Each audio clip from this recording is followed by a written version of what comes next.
પણ છેલ્લે સંતની પદવી પામીને જ પછી એનું નિર્વાણ પદ પામે.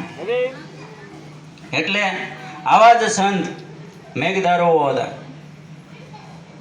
અને બાબા ઉગમસિંહ હતા જે આટકોટની અંદર લાખારાજ થયા, એના સદગુરુ હતા.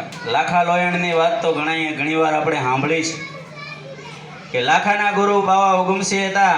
ઉગમસિંહ બાબા વૃદ્ધ હોવાથી લાખો પોતાના રાજમહેલની અંદર રહેવા લઈ આવ્યો.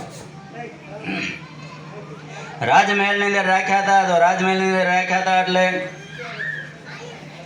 લોયણે કીધું, લાખા આ તારા સદગુરુ છે, એ જ્ઞાતિએ કરીને હરિજન છે, અને તે રાજમહેલમાં રાખ્યા છે. કાલ તારી પ્રજાને તું ક્યાં વરાવા જાય ભાઈ?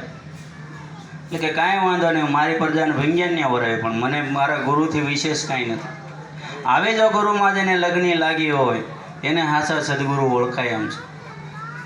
એટલે ઉગમસિંહ બાબા વૃદ્ધ હતા અને લાખા રાજના આટકોટની અંદર બિરાજમાન હતા.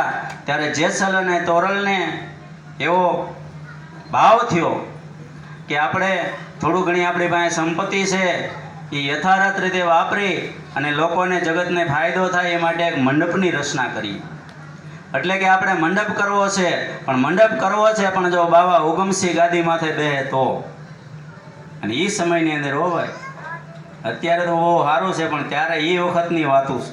આભડ શેઠનો જમાનો, સુસાનો જમાનો, એ વખતની અંદર આવા મહાપુરુષોને ઓળખી ગયા. જવો તો ખરા એની પારખ દ્રષ્ટિ કેવી. જેસલ અને તોરલ બે આવે છે આટકોટ અને બાપા ઉગમસિંહ બાબાને કહે છે કે બાપા અમારી એક અરજ છે, જો તમે પૂરી કરો તો અમારે મંડપ કરવો છે. ઉગમસિંહ બાપા કે ભાઈ બહુ સારું, મંડપ મેળાવડા કરો એ તો બહુ ભાગશાળીને થાય. અને આવા ભજન સત્સંગ કીર્તન કોઈ આવો મહાભાગશાળી જીવ હોય ને એની પાછળ થાય, બાકી કાંઈ ન થાય, રોકકળ થાય, બીજું કાંઈ ન થાય. પણ જે કાંઈ કમાઈ કરીને આવ્યો છે અને મનુષ્ય બન્યો છે એની પાછળ આવું કરવાનો પાછળવાળાને ભાવ થાય. બાકી તો હરવણા કરવા જાય, ગવિયાજી જાય, બધે જાય ને હરવણું કરવા જાય કે કાં નડે નહીં. એટલે એલા ભાઈ નો નડે. આપણો કોઈ દી નડે? આપણા પિત્રો આપણને નડે? આપણો પરિવાર કોઈ દી નડે? તો આપણો સભ્ય વહી ગયો એના હરવણા કરવા આપણે પ્રાસી પાટણ જઈએ છીએ, કેવી અંધશ્રદ્ધા.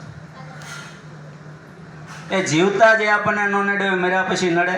મર્યા પછી નડાતો હોય તો ભાઈ ખૂન કરી નાખે ને નડે નહીં, ભૂત થઈ. મર્યા પછી કાંઈ ન. આવીને અરજ કરે છે બાપા અમારે મંડપની રચના